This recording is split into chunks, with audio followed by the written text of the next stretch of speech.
Salute to Carmelo Anthony. I am going to start doing videos of all of these NBA players. And they going to start... Salute to Carmelo Anthony. I am going to start doing videos where we listen to the audio of all of these NBA players. Break down their experiences dealing with the NBA and LeBron James. Because a lot of y'all fans wasn't there for it and forgot how LeBron got to the top, right? How the NBA has helped him, literally helped him, gave him players, all this stuff to make sure he can compete for a championship. And now you wondering, oh, that's what that Luka Doncic trade was about? Yeah, let's help LeBron. That's what it's about. That's what it's been about for years. And Melo is going to break this down. Make sure you click that like button and subscribe to the channel. Is Braun, right? Because now this is Carmelo Anthony. No, this is a chess game. Like it probably ain't a chess game with me personally, but it's a chess game. Yeah. Yo, I gotta get these niggas away from him. Yeah. Right. Shit is fucked up over there. I can use real talk. I can use Shump and JR to go win a championship. So for people that don't know exactly what he's talking about the trade that happened. Him and LeBron, because Melo was on the West Coast, right? He was with Denver. He leaves, goes to New York. He's building a team to compete for championships against LeBron James. He has Iman Shumpert. He has J.R. Smith. The NBA, to make sure LeBron got in the finals, to make sure LeBron had a team around him to compete, they said, you know what? Let's finish this team that's competing against you. You are going to take their players. So this is what Melo is breaking down, and he's realizing, hold on, why are they doing this? It don't make no sense. But it was to benefit LeBron James. You knew though. Huh? You knew how. Hold up. Yeah, no, I knew how he thought. No, you knew how they could be for that. Yes. Yeah. But I also knew what I had. Right. That's Rudy Gay. You know what I mean? So that's why I flipped out like that in the locker room, because I'm like, Just put me back 3 years. That's Iman Shumpert. How the fuck you want me to go, who you want me to go out there with? Right. First of all, you know this is the gang right here. This is this. Right. That's what was wild. Team chemistry. What I'm saying is, you know what Chemistry was It's more than they you good got a players. nucleus. You sending them to a team that's Let me get to that. you gotta go through. Let me He get to said that. the nucleus. You do not touch this nucleus right here. we had I don't give a fuck what you do. You don't touch this nucleus. It makes no sense. Now we struggling now. Right. So now it's bittersweet for me because I really want these niggas to do well. succeed and do well. And like they killing me, they killing Shump, they killing JR. See, this derailed Melo's career too in New York because he's like, hold on, man. Why are y'all trading the dudes that I'm building with? And then why y'all trade them to LeBron? So he's saying he's bittersweet. This derailed his career, right? Because those years in New York when he was still in his prime, them latter years before he started bouncing everywhere, he could have been competing for a championship if you would have just added a couple more pieces. He would have been right there. I really want, I can handle this shit, but I really want them two to figure this out. Man.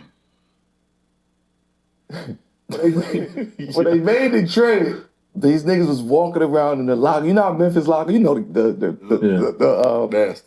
the nasty locker room. Come on, son. It's nasty, bro. They all like standing in the hallway, Yeah.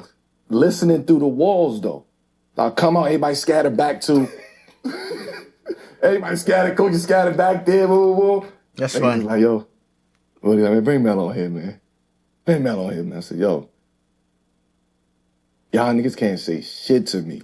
Do you know what the fuck y'all just did? Right. You gonna send him to him? Right. You gonna send him to him? I remember him saying that shit. Loud. You gonna send him to him? He knew what was up. We're building to go against this nigga. You Yeah. gonna, what? Now, y'all don't give a fuck about me. They didn't care. Bruh, to put this in perspective for the younger people, because they really think, oh man, LeBron. No, how you win championships matter. That shit matter. When you old enough and you watch it, you like, man, this dude just won a championship, put the team on his back for real. The NBA didn't just go, all right, we're going to give them a bunch of players and we just going to stack the deck for them. In Cleveland, the first time LeBron had enough to win championship. That wasn't bad teams for the league back then. Wasn't no super team. It was one super team, Boston Celtics. Kobe had just beat them. You didn't have to create a super team in Miami. When that wasn't good enough, y'all just start adding more. Ray Allen, come on. Y'all just start adding more people. Like, yo, we got to stack the deck. Then he go to Cleveland. They do the same thing.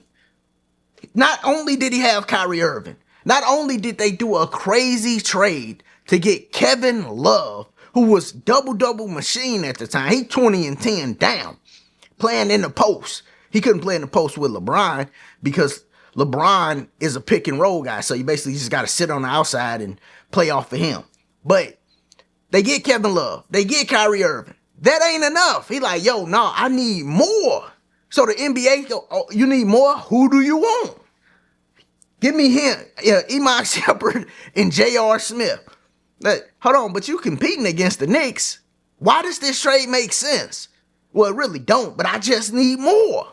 So they send J.R. Smith and Iman Shumpert off the Knicks to stack the deck for LeBron. So now they got Kyrie Irving, Iman Shumpert, J.R. Smith, LeBron, Kevin Love. Squad. J.R. Smith got game. I remember J.R. Smith and Melo in Denver playing together. They got chemistry.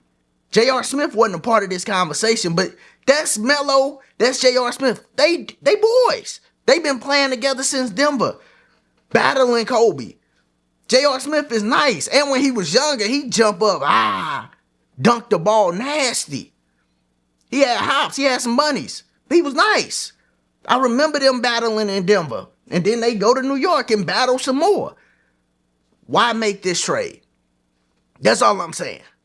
It's more stuff like this because people are starting to forget that the league manufactured and stacked the deck for LeBron James, and everybody's trying to act like, oh, he got 4. You know, he only 2 behind Mike. He only 1 behind Kobe. Yeah, but Kobe won his last 2 without another top 75 player on the team. The league was done with Kobe after that Colorado situation, which was BS. But they was done with Kobe after that. Y'all ain't done with me. I'm about to rip through the league. And then they made a trade that was a good trade. Mark Gasol for Pau Gasol, Kwame Brown. It was more pieces. People go, Kobe got Pau Gasol out of no, it wasn't just Kwame Brown for Pau Gasol, dog. It was Mark Gasol. Remember Mark Gasol? And that's how they got him. The Lakers had the rights to Mark Gasol. So they traded the older brother because they wasn't ready to compete for a championship to get the younger brother. And he was better than the older brother. Defensive Player of the Year, Mark Gasol. Y'all know, Zach Randolph. They put a squad together in Memphis. They wasn't ready with Pau Gasol. So they said, okay, we'll get the younger brother, make that switch. That made sense. Luka Doncic, the Iman Shumpert, J.R. Smith, Anthony Davis quit on his team in New Orleans to get out there with LeBron. Quit. Clutch Sports. You see what I'm saying? Like, these things don't make sense. The Lakers traded their whole team to Cleveland. It was a year LeBron was struggling in Cleveland. The Lakers, take Jordan Clarkson, Larry Nance, just, get all our young boys. They can help you compete for a championship. These are things that I remember. Literally. It was the season that they had D-Wade. It's like, yo, yeah, we going to make some trades to make sure LeBron can compete for a championship. The NBA has been manufacturing, making sure he's in position to compete. When he don't got the players, they make sure he get them. That's all I'm saying. It ain't been no player in history that didn't had that many trades, dog. No player. You can't tell me it's been a player in history that didn't had that many trades. When they traded Shaq from LA, Kobe didn't get nothing. Shaq was playing with D-Wade. Think about it. Shaq went from playing with the second greatest 2 guard to the third greatest 2 guard. Kobe had Chris Mill and Kwame Brown as his big man when Shaq left. Think about this. Really think about it, dog. Y'all don't be piecing stuff together, or y'all just don't want to admit the truth. But let me know your thoughts on this in the comments. As always, if this your first time here, make sure you sub to the channel. Check out the other content. Click that like button. Like always, y'all be easy. Peace safe. Peace.